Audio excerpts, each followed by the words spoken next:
जो प्रेस वार्ता का जो मुख्य उद्देश्य है वो ये है कि 5 तारीख को सुबह 9 बजे चीनी मिल नरकटियागंज की जो केन यार्ड है, जो हजारी जिसको बोलते हैं, उसके अंदर तेजस्वी जी का, जो हमारे इंडिया गठबंधन के मुख्यमंत्री का चेहरा है, वो आ रहे हैं। और मेरा आप लोगों के माध्यम से अपील करना है कि हमारे नरकटियागंज के कोने कोने से, गांव गांव से, हर जगह से, हर वार्ड से, शहर के हर तबके से भारी संख्या में लोग आए, सारे हमारे निवासी रहें नरकटियागंज के, ताकि जो उनका विजन है तेजस्वी जी का, जो उनकी सोच है, जो बिहार बदलाव की जो लहर चल रही है, उसके बाद बारे में उनका क्या कहना है, उनकी क्या सोच है, उसको सब लोग ज्यादा से ज्यादा संख्या में सुनेंगे तो बहुत सारे सवाल जो जनता के दिमाग में चल रहे हैं वो दूर हो जाएंगे। और मुझे लगता है कि बहुत सारे लोग उतावले हैं उनको देखने के लिए, उनको सुनने के लिए। तो यही आप लोगों के माध्यम से ये प्रेस वार्ता का उद्देश्य है जी।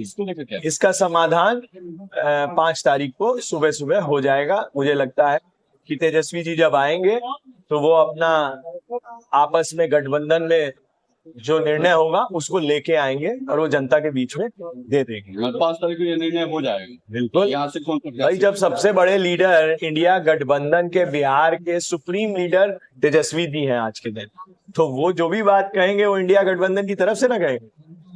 पता वो क्या कह रहे हैं, क्योंकि मैंने तो उनकी बात सुनी नहीं है।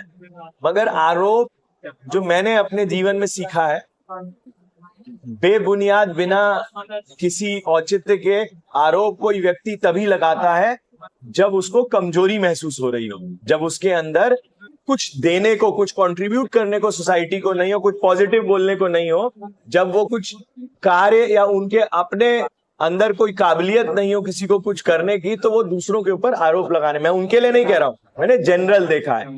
नेगेटिव बात करना कहीं पे भी शोभा नहीं देता किसी के लिए भी, ये कमजोरी दिखाता है।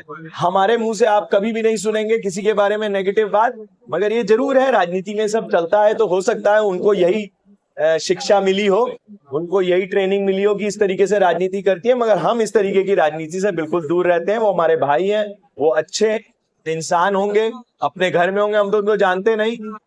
5 साल 6 साल में एक बार नजर आते हैं, ठीक है ना, तो आए हैं तो हम उनका स्वागत करते हैं। अपना वो आजमा के देख लें, ठीक है ना, कि राजनीति में जनता, देखिए राजनीति होनी चाहिए जनता के हिसाब से, कैंडिडेट के हिसाब से नहीं होनी चाहिए, ठीक है ना।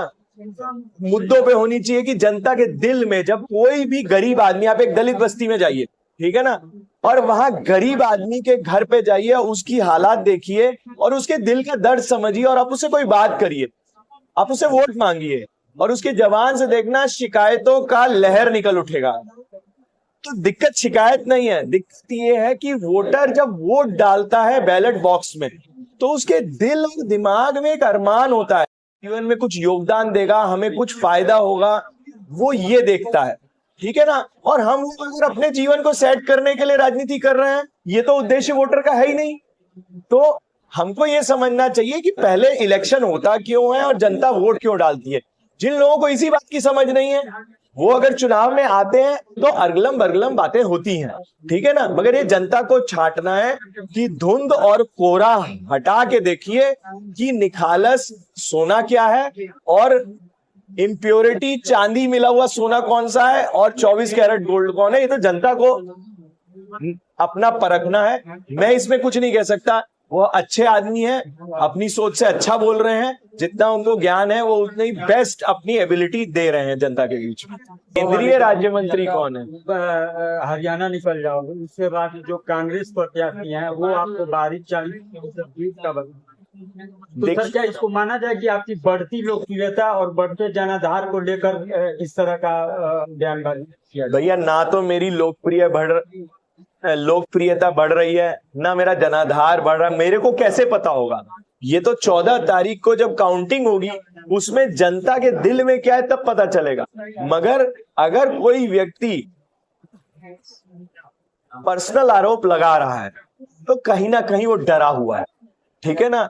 उसके अंदर एक बहुत ही कमजोर व्यक्ति है, ठीक है ना। उसके अंदर एक बिल्कुल नाजुक सा उसके अंदर कुछ है जो उसको लग रहा है कि अगर एक्सपोज हो गया, अगर खुल गया, जनता ने अपने मत को अपने बुद्धि से इस्तेमाल कर दिया तो सारा खिलारा फैल जाएगा। जिन लोगों को ये डर लग रहा है वो ये सब बातें बोल रहे हैं, क्योंकि कोई भी व्यक्ति इस चुनाव में इसलिए वोट नहीं डालेगा कि आपसे गाना सुने, तुम तो ठहरे परदेसी, गाने सुनने के लिए वोट डाल रहे हैं क्या कोई? ठीक है ना। कोई इसलिए वोट डाल रहा है कि कोई कहीं है कोई कहीं है। अगर नरेंद्र मोदी जी गुजरात से आके बनारस में चुनाव लड़े, ठीक है ना, तब ये कहाँ गए थे? तुम तो ठहरी परदेसी गाना कहाँ गया था इनका? तो मतलब जब कोई कहीं धोखा हो रहा है तो वो तो बहुत बढ़िया है, और यहाँ कुछ हो रहा है तो वो गलत है। इसका मतलब साफ है कि इन लोगों के दिल में भ्रष्टाचार खत्म होने का डर बैठ चुका है, और वो जनता को बताना है कि क्या उसको कायम कर पाएंगे। उस बात को जनता एक निर्णायक ओर पे लाएगी, ये 14 तारीख को पता चलेगा। तो मैं कैसे बताऊं भैया अभी कुछ भी। अपील क्या होगी स्थानीय लोगों से? मेरी तो अपील ये है कि अपने दिल की सुनिए, ठीक है ना, अपने मन की सुनिए, बाहरी ताकतों के चक्कर में मत जाना। आप अपने आप परखिए कि क्या सही है क्या गलत है, अपने दिल पे हाथ रखिए, अकेले कमरे में बैठिए, अपने आप से पूछिए कि कौन बेहतर भविष्य आपका और आपके शहर का और आपके गांव देहात का और आपके बच्चों का बना सकता है, और उस पर निर्णय लीजिए, ठीक है ना। आप हमको अगर वापस घर भेजिएंगे तो मैं तो जनता का बिल्कुल सम्मान मानूंगा, और सबका निर्णय सर आंखों पे है। लास्ट सवाल ये है कि 5 दिन जो निर्णय होगा है उस निर्णय पे दीपक यादव एकदम जो हमारे पार्टी के लीडर वहां मंच से बोल देंगे, अगर वो हमको बोलेंगे कि दीपक जी आपको चुनाव नहीं लड़ना है तो हम कतई नहीं लड़ेंगे, हम अगले दिन चुनाव से बाहर हो जाएंगे। हम अपने लीडर की बातें, दूसरों की मैं नहीं बता सकता कि मानेंगे नहीं मानेंगे, और हमारे लीडर जो भी कहेंगे वो हम निर्णय मानेंगे। और अगर सुप्रीमो आपके घोषणा कर देते हैं कि दीपक जी चुनाव लड़ेंगे तो किस मजबूती के साथ फिर आप? फिर मेरे को चुनाव थोड़ी ना लगना है, फिर तो चंपारण की नरकटियागंज की जनता चुनाव लड़ेगी।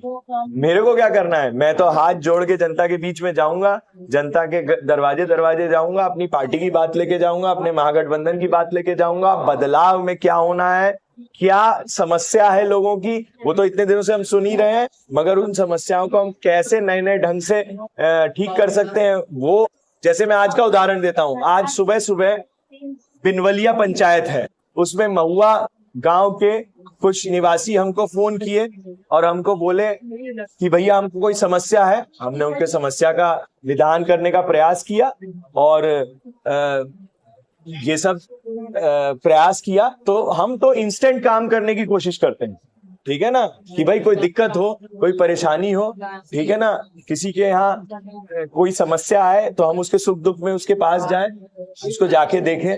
यही हमारी बात है।